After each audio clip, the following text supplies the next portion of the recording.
vedare tinokuchingamidzai zvekare kune chimwe chirongwa pano paZim Facebook Secrets and Confessions. Tadzoka zvekare nemamwe mamessages. Regedzai tibva tapinda mumamessages edu atadzoka takakubatirai. Message yedu yekutanga yakamira sekudai so: hanzi makadi zvenyu mukoma, ndinokumbirawo kuti munge muchindiposterawo nyaya yangu makaviga chitupa changu. Inini mukoma ndiri mudzimai ane makore 38 years ekuberekwa. Kuno kuSouth Africa ndigere zvangu nemurume uyo wandigere naye, but haatozivikanwe kumusha. I am as good as a single mom zvangu. Kunyangwe ndikada kutaura nyaya dzekuti komadii maendawo mukambonozvizivisawo kuvabereki vangu, mashoko anobuda ipapo itori imwe nyaya ingazototipedzera nguva. So nyaya yangu yandiinayo mukoma ndeye zvinhu izvo zvandakaudzwa nemwana wangu, izvo zvaakandiudza kuti ndo zvaakaita. Saka ndikudawo kuti vedare renyu vange vachindibatsirawo kutondipawo maideas, because inini like izvezvi usiku handirari ndichingofunga nezvake mwana wangu, kuti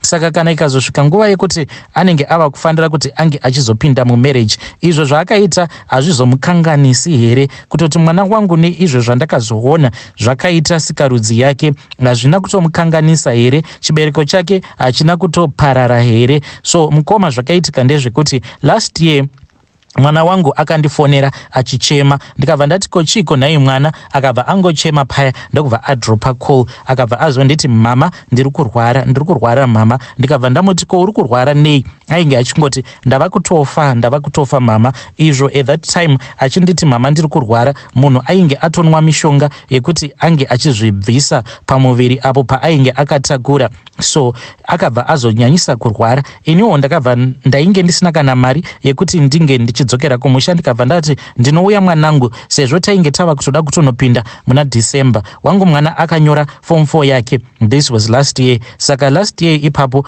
ndo paanoti iye ainge aine mukomana wake uyo waainge achidanana naye. Saka akabva azofind out kuti mukomana wake ainge achirarana nebest friend yake. Hanzi ndakavaona vachirarana vari mugomo. So friend yake uyo akabva azotanga kunetsana nayo. Friend yacho ndokubva yazotonotizira umwe mukomana that same day. Saka iye kuti ange ramba achingoenderera mberi nemukomana wake, akabva azoramba mukomana wacho. So because of the pain, iye anoti akabva azongotanga kudanana neumwewo mukomana zvekare. Saka vakabva vazonosangana pabonde ndokubva azobatira pamuviri. Saka paakabatira pamuviri, iye haana kutozviziva kuti ndatova nepamuviri, but paakatanga kunzwa kuti mudumbu mainge mava nechainge chichifamba-famba, ndo paanoti akabva azofunga kuti ange achienda kuchipatara. Ndokubva azoudzwa kuti nhumbu yake yainge yatokura. At that time nhumbu iyi yainge yava kutonanavira kuti inge ichinopinda muzve 6 months. Mwana wangu nekusazivawo ndo paakabva azosarudza kuti ange achibvisa nhumbu iyoyo yainge yakura kudaro. Saka iye anongoti ndakaenda kune vamwe gogo kuti ndinge ndichiti nhai gogo vacho vakakubatsira ndevapi gogo ivavo vangaita zvivindi zvakadaro zvekuti vanoti mwana mudiki akadaro ava nenhumbu yava kutonopinda muma 6 months vanobva vamupa mushonga wekuti ange achibvisa nhumbu. But iye anoramba navo gogo ivavo, anoratidza kuti anovatya gogo vacho ivavo. Hameno zvimwe kuda vakamuvhundutsira vakati usambofa wakaudza kana ani zvake kuti inini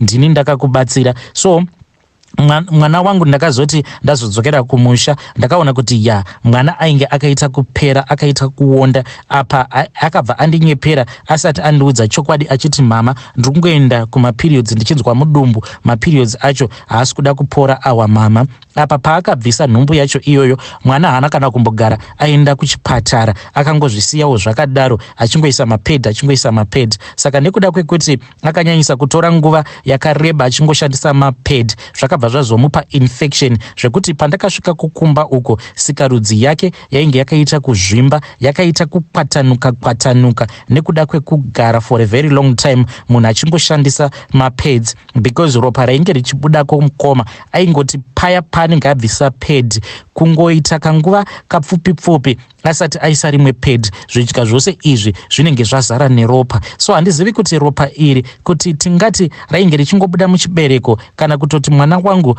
pane chakatodhemejeka mumuviri make. But mubvunza kuti zvino mwana wacho uyu pacho paunoti wakabvisa nhumbu, mwana wacho aripi? Akangonditi sezvo pano painge pasina vanhu ndakangobvisira nhumbu yacho pano, because iye pavana vangu mwana wangu uyu ndiye mukuru. Saka iye anongonditi ndakangonwa mushonga iwoyo ndokubva ndazozvivharira mubedroom, ndikaita one day ndakazvivharira mubedroom ndisingadi kuti vanhu vange vachizviona kuti ndiri kurwara. Saka ndakamuti kana iwewo wakaita one day wakazvivharira uri muno mubedroom mako, saka mwana uyu wakazoita sei? Unoreva kuti wakagara naye here mubedroom mako munomu for one day wakangomuchengeta? Iye anongoti ehe mama, mwana wangu ndakambozama kuti ndinge ndichitaura naye, but still ndakatoona kutoti mwana uyu chokwadi chake haadi nacho. Inini chandongoda kungoziva kubva kwaari ndechekuti mushure mekunge abvisa nhumbu yake, zvakabuda zvacho akazviisa kupi? Haana here kuzvicherera pamba pangu?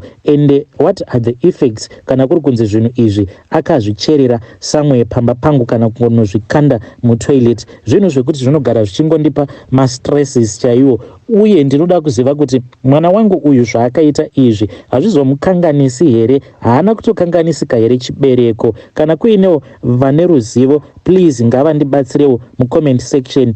Uye kune vamwe vana amai vakasanganawo nezvinhu zvakadai sokuti mwana anokuudza kuti abvisa pamuviri, unotaura naye sei kuti anyatsokuudza kuti anyatsokuudza kuti akabvisa sei pamuviri pacho? Ndichange ndichizotevererawo mucomment section. Ndatenda. Hei vedare ndo message iyo yandakatumidzirwa ichibva kuna vahanzvadzi vedu. Please ngatizamei kuti tinge tichitaura navo mucomment section. Vana ama 2000 vari kuita kuvhura hombe chaiko, kuvhura hombe. Ngatitaurei navo sisi vedu ava mucomment section. I just wonder kuti ivo vana ama 2000 pavachazosvikawo ma 40 years vanenge vachinyatsokudzidzisa chi the next generation? Asi ngatitaurei navo vanzvadzi vedu ava mucomment section. Zvekare kune avo vane ruzivo, like kana mukadzi akanzi abvisa pamuviri, kana akaramba ongobleeda, chii chinenge chaitika? Panenge pakakanganisika here? Because hanzi akableeda mwana uyu zvekuti ndaichema achibleeda. Apa sikarudzi yake hanzi yakakwatuka kusvika sikarudzi yazokwaturwa nemapad, because aingoramba akapfeka mapad. So maybe kakuzoita kunge ainge aora sikarudzi haisi nyaya yekuti ainge achingogara akapfeka mapads here, pamwe asinganyatsokuzogeza in time nekuda kwekuti sezvo achiri mwana mudiki. Asi ngatitaurei navo vanzvadzi vedu mucomment section. Zvinongotyisa, zvinofundutsa zvikuitwa nevana vanasikana ava. Rekedzai tibva taenda panyaya yedu inotevera. Nyaya yedu inotevera yakamira sekudai so.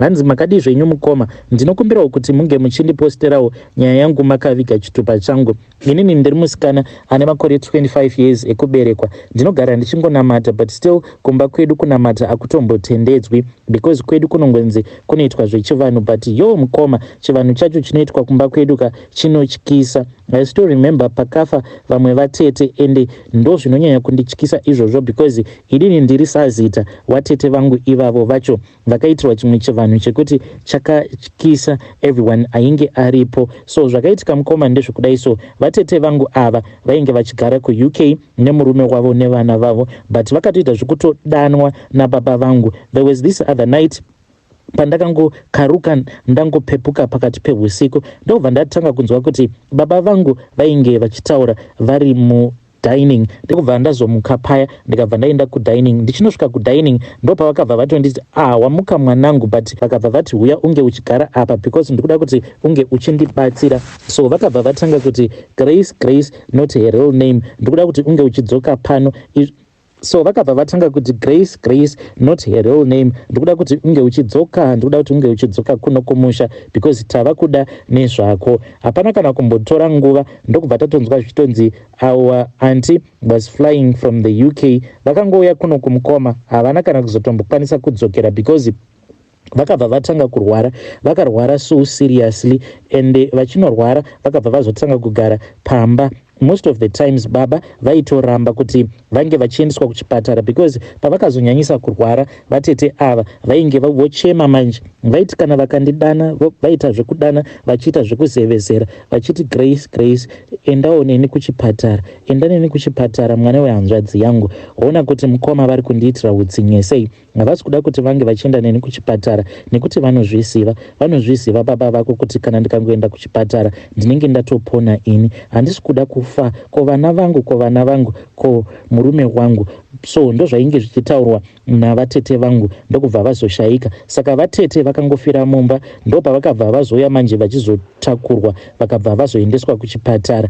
Vakanogara kumochwari mukoma zvekuti munhu anogara mumochwari almost kutosvika pakutokanganwa zvichingonzi vari kufanira kuti vange vachiitwa postmortem vakazoti zvino zvanzi everything had been done tainge tava kufanira kuti tinge tichienda kunotora chitunha chavo. Inini ndini ndainge ndakaiswa pamberi ndichinzi ndini sazita ndiri kuvigawo sazita wangu. So pane zvose ndini ndainge ndichingoiswa pamberi ndichingonzi since we shared the same name. So takaenda, then I was the one who was made to look at her body in the mortuary and ndikabva ndapa the confirmation nekuti zveshuwa ava vainge vari vatete vangu. Chakandirwadza murume wavo vatete banguru because he also flew from the UK so that he can bury his wife, but vega banguru vakazozvitadza because immediately when the body was released ndokubva tazotora mutumbi wavatete tikabva tazouya nawo kumba kwedu. Mutumbi uyu wavatete wakabva wazobviswa mucoffin.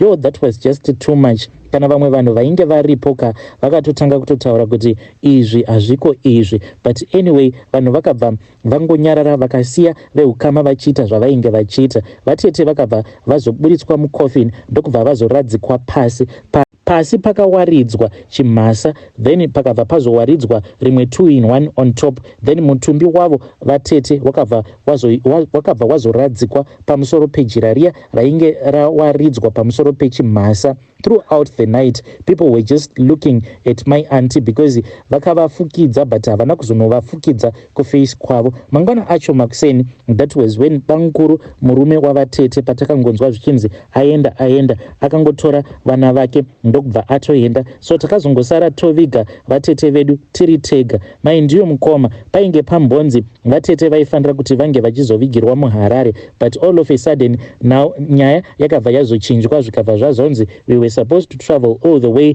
tichidzokera kumusha ndokubva tazoenda tikabva tazonoviga vatete kumusha. Ndo mafiro acho awo akaita vatete vangu. The other thing that happens in the family is that takaudzwa kuti ivo sekuru vedu hanzi vakarombera pavana vose vakomana vainge vachazozvarwa mudzinza. So zvinoitika ndezvekuti mwana mukomana akazvarwa mufamily anenge atori nebhodhi yake inenge itori great, but zvinozongotangira pagrade 5 grade 6 achizonosvika grade 7 kana zvakanyatso kumubata nesimba kana kufamba anenge ava kusatombogona kufamba. Izvezvizvi my little brother right now he is in grade 6, but tega tinotoona kutoti masimbiro acho aita, the obesity, it is just too much zvekuti kana azova kuma form 1 I don't think kuti he will be able to walk because nyangwe dumbu rake rava kutotanga kutoremberera, because I have some of my brothers zvekuti matumbu avo anotosvika mumabvi umu. That is how much fat they are, but it also affects us as the girls because like inini kana ndikatarisa ma relationships angu kuti nditoti ndalastawo mu relationship hunge ndatodanana maybe nemurume wemunhu kana ndikadanana nemurume like anenge ari single or a guy that will be just single, relationship iyoyo hakuna kana kwainosvika kutoti nditi ndaitawo gore ndiri murudo hunge ndichitodanana nemurume uyo wandinenge ndichitoziva kutoti zvinhu izvi hakuna kana kwazvinombosvika. So these are the things that happens in my family. So vatete vangu avo vakazoshayika vainge vari sazita vangu, ivo ndo vatingatoti she was in a successful marriage vekuzodanwa nemushonga nababa vangu. So this is the things that happens in my family each and every day. I do pray, but mukoma ndinotongoitawo to my silent prayer. Mumba medu hamutendedzwe kuti munhu ange achinamata. Maparents angu vanongoti tinoita zvechivanhu, but chivanhu chacho mukoma chivanhu chekutoromba chaicho. eive dare ndo message iyo yandakatumidzirwa ichibva kune mwanasikana uyu. Please ngatimutaurei naye mwanasikana uyu. Hanzi ndinoda kuziva kuti my silent prayers anoshanda here, because that is all that I do. Kana ndikaona sekunge ndinenge ndasvikawo panenge pachindiremera, I just say a few silent prayers, then I just stop praying. Apa mumba medu hamutendedzwe kuti unge uchinamata. Hanzi tunoita zvechivanhu, but chivanhu chacho chinotyisa. Nyai chiriko here chivanhu chekuti munhu achibva kumochwari mobva mazomuburitsa mukofini, mobva mamuradzika pasi throughout the night musina kuvhara fesi yake. Hanzi ndo zvakaitwa vatete vangu. Yo, zvakangooma hazvo Vedway, kungodana munhu zvake anenge achizviraramira ari kuUK, mutomudana nemushonga. Zviya zvinoitwa nevanhu zvekuti wawana mukana wekuti waenda kuchando, then wobva warelaxa, wobva wazviudza kuti kwandiri kunoku it is the first world country. Vanokudaidza nemushonga. Hanzi baba vangu vakadana hanzvadzi yavo vatete nemushonga from the UK, vakadzoka kumusha, then she passed away. Zvakangooma hazvo Vedway. Ngatitaure naye mwanasikana uyu mucomment section. Zvakangooma hazvo Vedway. Regedzai tibva taenda panyaya yedu inotevera. Nyaya yedu inotevera yakamira sekudai so. Hanzi makadi zvenyu mukoma, ndinokumbirawo kuti munge muchindiposterawo nyaya yangu makavika chitupa changu. Iyi mukoma, kana zvinhu zvava kuda kungono expire, zvinotongo expire no matter what you try to do. So the things that my parents did is that apo patainge tisati tatombozvarwa, vabereki vangu vakabva vaenda vakabva vanotora mishonga yavo, because vainge vachida kuti zvipfuwo zvavo zvinge zvichiwanda. Handiti kudhara vanhu vainge vachimesha upfumi hwako vachiona kuti une mombe ngani, une zvipfuwo zvingani. So baba vanonzi vakaenda vakabva vazopiwa mumwe mushonga uyo wainge uri mugate, vakabva vanzi gate iri vaifanira kuti vange vachizoricherera mudanga. Nanhasi uno richirimo mudanga gate iri. Both of my parents, they are still alive. Saka gate iri raipota richiti pagore kana kuti after 2 years raibva ratora umwe munhu robva rauraya mudzinza, kana kuti sometimes raitospend about 4 years then mumuri mobva mazofa munhu. So zvakazoitika ndezvekuti zvinhu izvi zvakazopanduka. Zvakati zvapanduka, chimwe chakabva chazova chirume, chimwe chacho chikabva chazova chikadzi. Saka zvainge zvoda mukadzi nemurume. So ivo vabereki vangu zvavakazoita ndezvekuti vakabva vazonyora mazita evana vose vakaberekerwa mudzinza. I mean, they wrote the other names of my father's siblings, vana vekwabankuru kuna bamunini, zvekare nevana vanatete, ndo vacho vavakazonyora mazita avo, but they never wrote our names. Vana vavo ivo personally havana kutinyora mazita edu, ndokubva vazotora bhuku riya ravainge vakanyora mazita vakabva vazonokanda mugateriya, meaning kuti wose mwana anenge akaberekerwa mudzinza, what will be happening is that unozopedzisira wazova murume wechikwambo kana kuti mudzimai wechikwambo. Zvino with time, what my mom told me pandainge ndava kuno kuJoni, vakanditi taifanira kuti tinge ndichizodzoka kumba. So ndakabva ndazodzokera kumba. Ndichidzokera kumba, I then met with some of my siblings. Ndine umwe mukoma wangu uyo ariko kuBulawayo anoshanda as a policeman, then vamwe zvekare vari kuHarare. Tese takabva tazodzokera kumusha tichida kunzwa kuti vabereki vainge vachida kutiudza kuti kudii, but already mukufamba tainge takaudzwa zvedu kuti vabereki vedu ivo zvavo vane mishonga yavo yavaka bata, but mishonga iyi ndo yainge ichitotichengetedza uye ndiyo yainge ichitotipawo malaki nekupromotewa mumabasa. Saka we knew everything. Takabva taenda kuya tichingoenderawo kuti vange vachizongonotiudzawo zviya zvechirangu, but already we had been told. Baba naamai vakabva vazoreurura, vakabva vazotiudza kutora kwavakaita mushonga wacho uye vachitiudza kuti wai vainge vakatora mushonga iwoyo. Zvino vakazotiudza kuti mushonga uyu wainge wava kuvanetsa. Mushonga uyu pari zvino uri kurara naamai, saka icho chakaita chikadzi chinoita zviya sekunge chilesbian naamai vangu. Kana chikanzwa kuti chinenge chaneta paya pachinenge chapedza vakomana vose vemudzinza, then chinobva chazodzoka chichipedzera shungu kuna amai vangu choita bonde navo, woman to woman. Zvekare nechirume chacho chinouya chichiita bonde naamai vangu. So icho sezvo chichisema kuti chiya chikadzi chinenge chichiita zvoulesbian naamai vangu, chava kuchida kuti chinge chichiita bonde naamai vangu nekusim 2. Zvinhu zviri kutoitika in real life, haasi majokes awa mukoma. Then vakati vatiudza zvose izvo vakabva vati painge pachida kuti pange pachirinyiwiwa mushonga wacho. Saka nesuwo takabva tati it is fine. Vakabva vandipa task yekuti ndaifanira kuti ndinge ndichizotenga rimwe jacket. Saka ndakabva ndazotenga jacket kunoko. Jacket iri ndainge ndichiritengera imwe brother yangu, cousin brother yangu, uyo wataifanira kuti tinge tichizomupa jacket iroro tobva tazomupfekedza tichitira kuti chiya chikwambo chinge chichizoziva kuti original husband yacho ndeupi. Then pakabva pazoitika bira raifanira kuti ringe richizoitwa, ndokubva tazoenda tose kubira kwekwe. So during nguva iyoyo ndopatakabva tazopa uyu cousin brother yangu jaketi rari yakuti ange achipfeka. Takamupa jaketi reubaba. N'anga yacho yainge iripo nevacho vose avo vainge vachitibatsira pabira tainge takatoita vekutengera. Saka n'anga iya yakabva yazoita sekunge yainge yasvikirwa, ikabva yazonongedzera uyu cousin brother yangu kuti iye ndiye ainge ava baba wemusha, akabva agamuchira bhachi riya.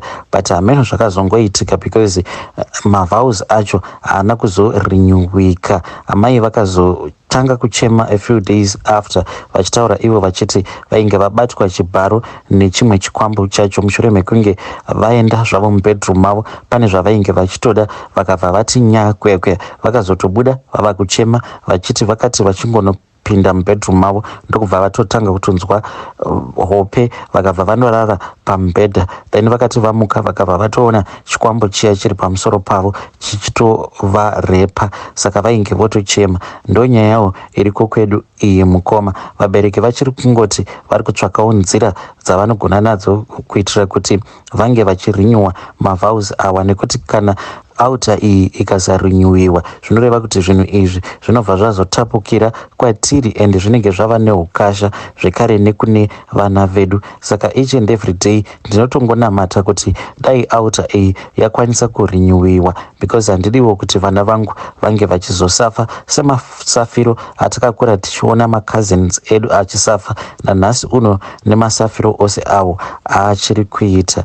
This is my own confession mukoma.